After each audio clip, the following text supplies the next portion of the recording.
Yes, students, Assalamu alaikum. Today we will discuss about if I knew, if I wish I knew.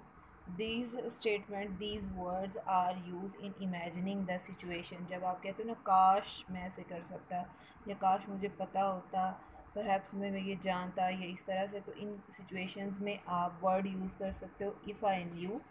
आप ये भी use कर सकते हो, इसकी बजाय आप ये भी यूज़ कर सकते हो I wish I knew. I will tell you where in which situations you can say if I knew and in which situation you can say I wish I knew। when you just wish, जब सिर्फ ख्वाहिश कर रहे होते हो तो आप if I knew use करते हैं, ठीक है। और जब आप ख्वाहिश के साथ अफसोस है, लिमेंटेशन है, रेग्रेशंस हैं, you can say I wish I new. See the situation. First of all, Sarah wants to phone Paul, but she can't do this because she doesn't know his number, she says।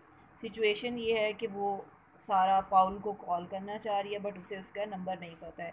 So his expression, his style of saying her expression is if I knew his number in a first clause I would phone him। मैं उसे phone करती, ठीक। अब ये इसी तरह से वो कह रही है इफ़ आई न्यू। सारा says if I new his number, this tell us that she doesn't know his number, she is imagining the situation, the real situation is that she doesn't know the number। the this is the statement where she expresses her feelings if I knew his number।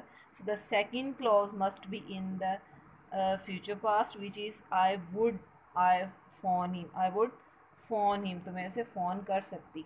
Okay, make sure you know, you are clear about it. If I knew, I would, I knew use किया है तो I would आपने उसके साथ use करना है। Okay, and you और use this when you are imagining a situation. आप इफ़ के साथ पास्ट यूज़ करोगे when you are imagining a situation. Situation ये है कि जब आप ख्वाहिश कर रहे हो, इमेजिन कर रहे हो, तो इफ़ क्लॉज के साथ आप सेकंड क्लॉज में इफ़ के साथ आप पास्ट यूज़ करोगे। like for example if I knew, if you were, if we didn't, etc। but the meaning is present not past। जो मीनिंग ये सेंटेंस दे रहा होगा वो प्रेजेंट में दे रहा होगा, ठीक है। स्ट्रक्चर पास्ट में होगा विशिंग स्टेटमेंट का, और मीनिंग उसका जो है वो प्रेजेंट में होगा। These are the statements, these are the situations, exemplary situations. For example there are many things I would like to do if I had more time. अगर मेरे पास बहुत सारा वक्त होता तो मैं बहुत सारे काम कर सकता। ठीक हो गया। Hope so you are clear about it. अच्छा जी, उसके बाद